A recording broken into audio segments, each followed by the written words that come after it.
So, da bin ich wieder. Heute geht es mal um das Programm Chairgun und ich will da an meinem Beispiel das mal so zeigen, wie man das einstellen kann und wie man damit variieren und spielen kann, um eventuell da bessere Ergebnisse mitzubekommen.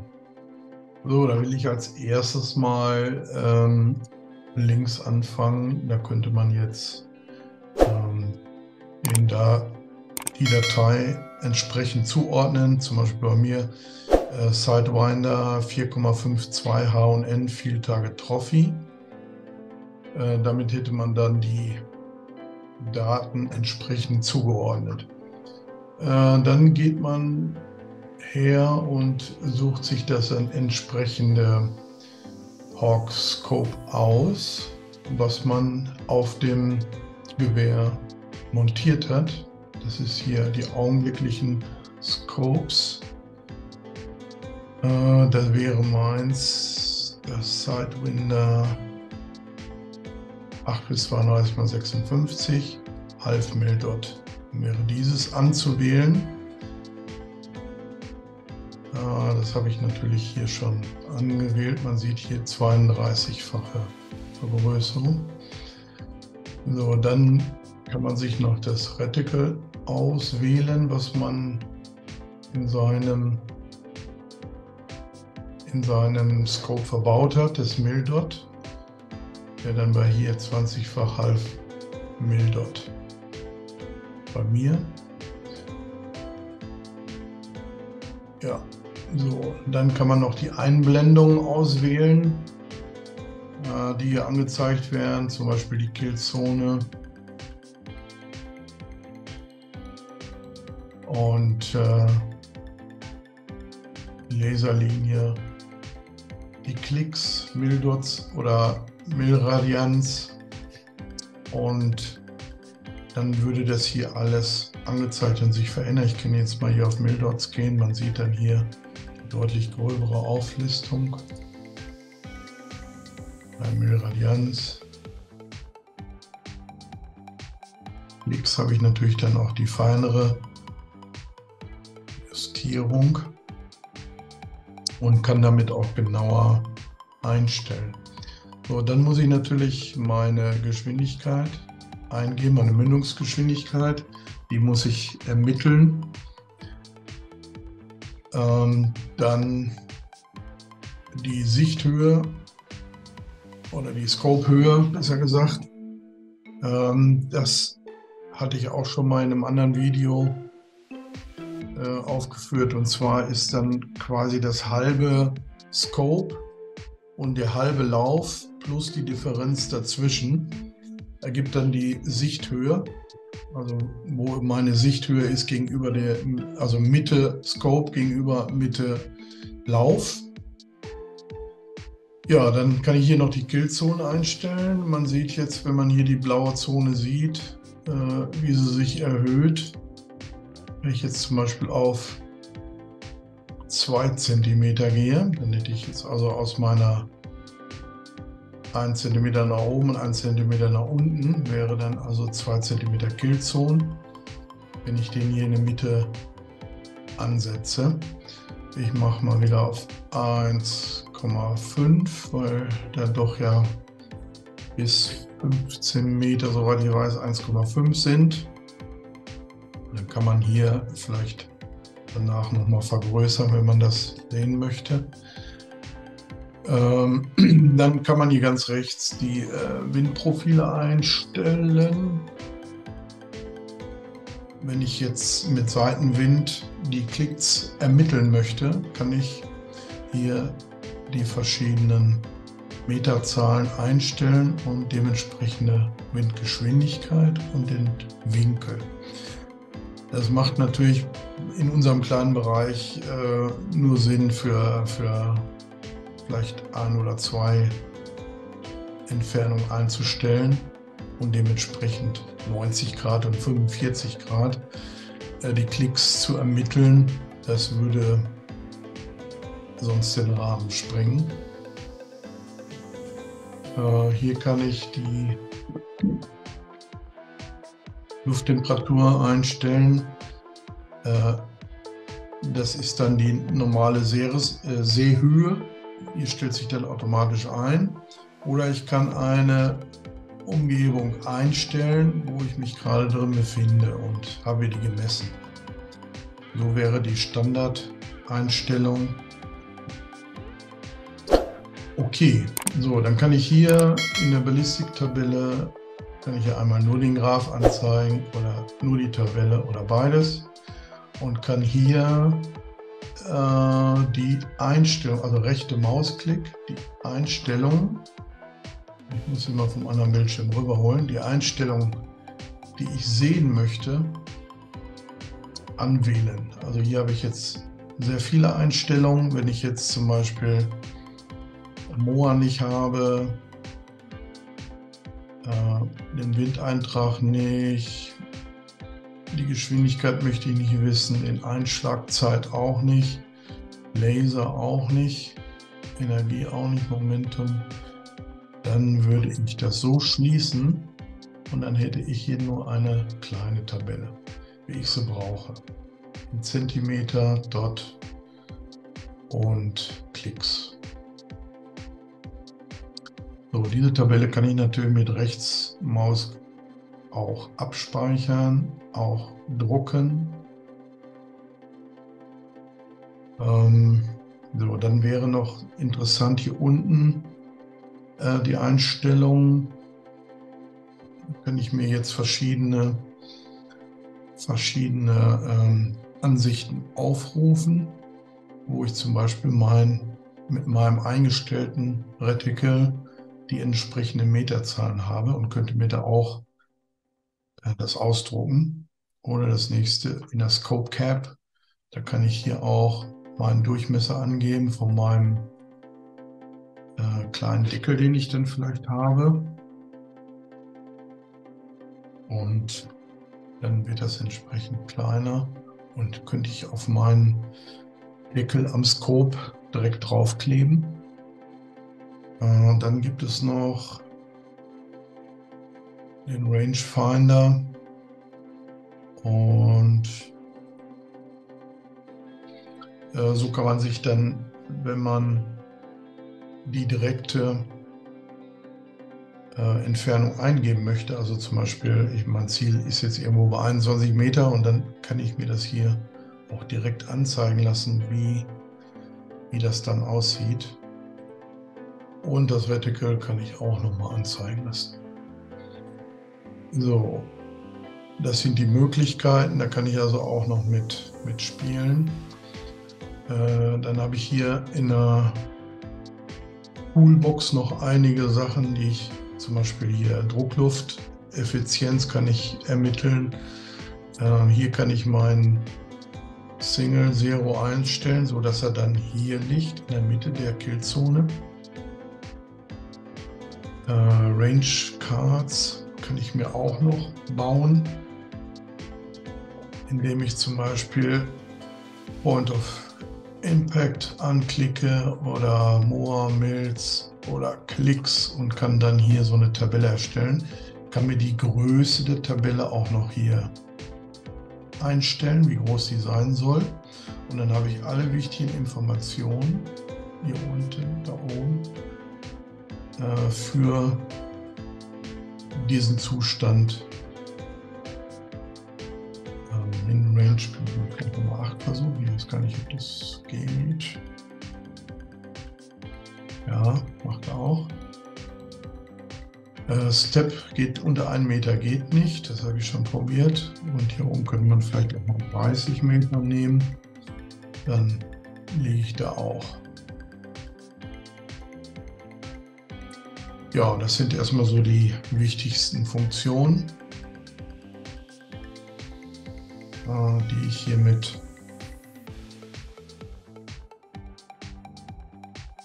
so, jetzt könnte ich ja auch noch mal zeigen, wie sich das verändert, wenn ich zum Beispiel die Sichthöhe verändere. Also manche im größeren Bereich bis 50 Meter haben ihr Scope hier sehr hoch angebracht. Und man sieht jetzt hier, wenn ich das immer höher mache, verschiebt sich der optimale Bereich nach hinten. Das heißt, wenn ich hier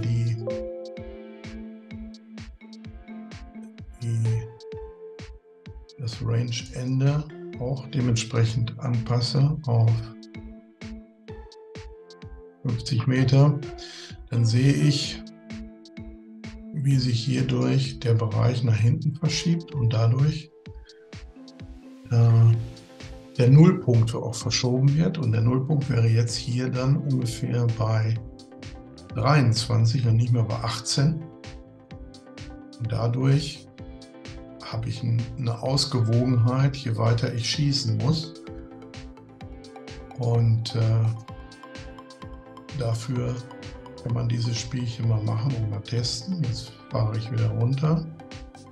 Ich sag mal, das Ende der Range bei 30 Meter. Und man sieht, jetzt wäre hier von 15 Meter erst der optimale Bereich oder die Killzone. Und das könnte ich jetzt, wenn ich jetzt wieder meine Sichthöhe wieder runterfahre auf meinen Wert, verschiebt sich das wieder in den besseren Bereich für kürzere Strecken. Damit bin ich dann wieder bei meiner. Die Range kann man jetzt auch noch mal wieder ein bisschen kürzen. Ich sag mal 26 von 8. Dann hat man eigentlich so den optimalen Bereich im Sichtfeld und kann hier sich auch die Klicktabelle raus erstellen.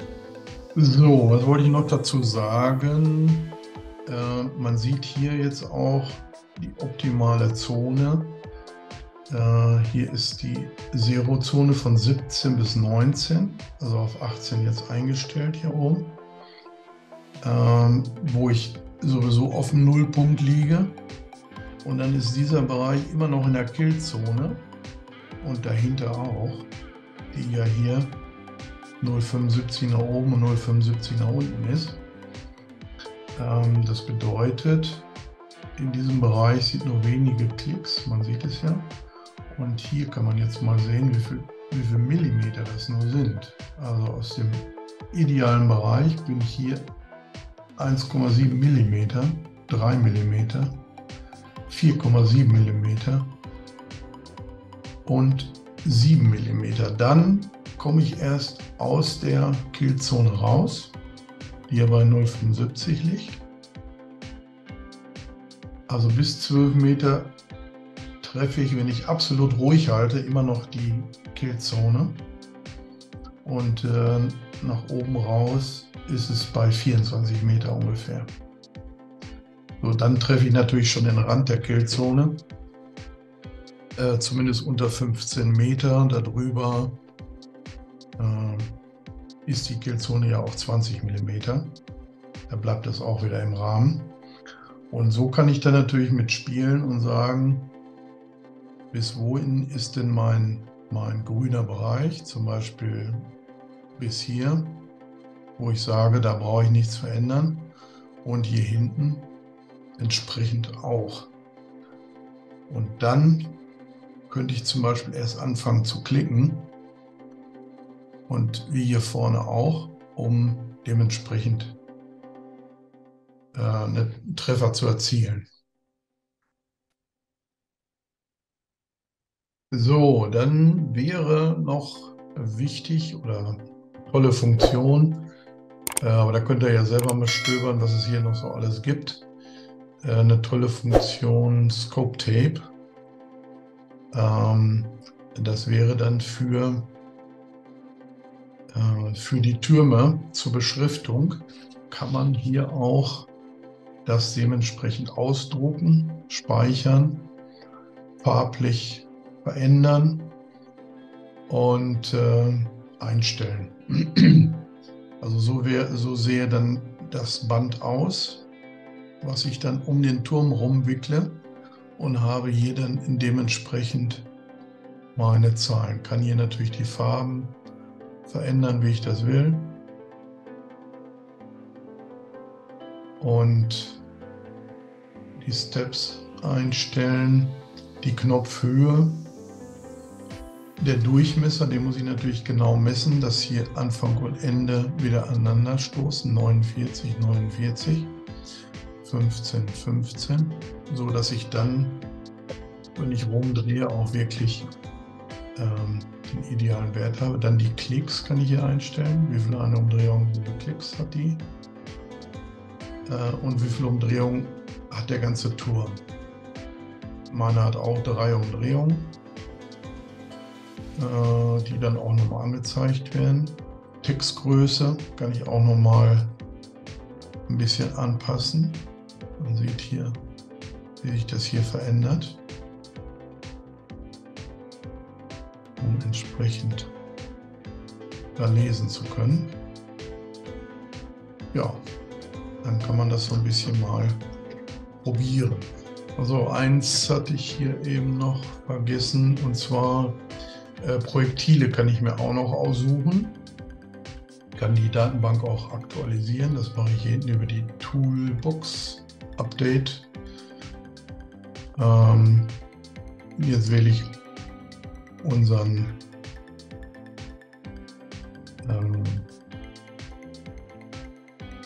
Datenbank an, 0177.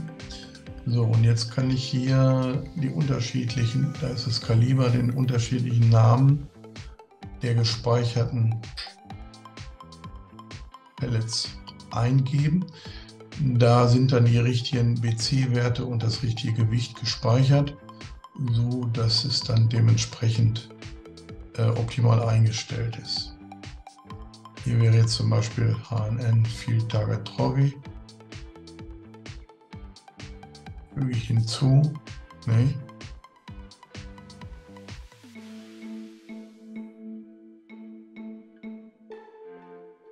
Achso, ich muss OK machen. Wo waren sie jetzt? Da, Field Target Trophy. Okay. So, dann habe ich hier oben meine Masse drin und mein BC optimal eingestellt und dementsprechend verändert sich hier die Kurve. Dann könnte ich hier nochmal den Single Zero Range nochmal neu einstellen, damit der sich auch wirklich da richtig anpasst in der Mitte. Und dann kann ich das speichern. Kann auch sagen, speichern als, und habe hier mehrere Munitionsarten, die ich damit dann abdecken kann. Was vielleicht noch interessant ist, diese Layers, würde ich mal so sagen, kann man verschieden einstellen. Hier habe ich jetzt diesen. Wenn ich den jetzt anklicke, wird die Maske grün, oder hier. So, das heißt, ich kann 4 verschiedene Munitionen hier aufführen und einstellen und kann die dann auch noch miteinander vergleichen, also übereinander legen. Je nachdem, wie ich die Toolbox hier anlege, kann ich in einzelnen, man sieht hier ist Haken, und den nehmen wir vielleicht auch nochmal dazu. Dann sehe ich hier die unterschiedlichen Farben und sehe, wie sich die unterschiedliche Gewichtung ausmacht oder die unterschiedliche Palettgröße. Okay, ja, das war es dann wieder für heute erstmal, und das Fazit ist, das Programm ist zwar jetzt ein paar Jährchen nicht aktualisiert worden, aber ich denke, bei jeder wird so sein. Hier sieht man auch noch ältere Scopes, neuere Scopes, und man kann das so individuell aber auch einstellen, dass jeder seine Einstellung da wählen kann, die sein Gewehr und seinen Scope betrifft. Okay, alles klar, das war's dann. Danke.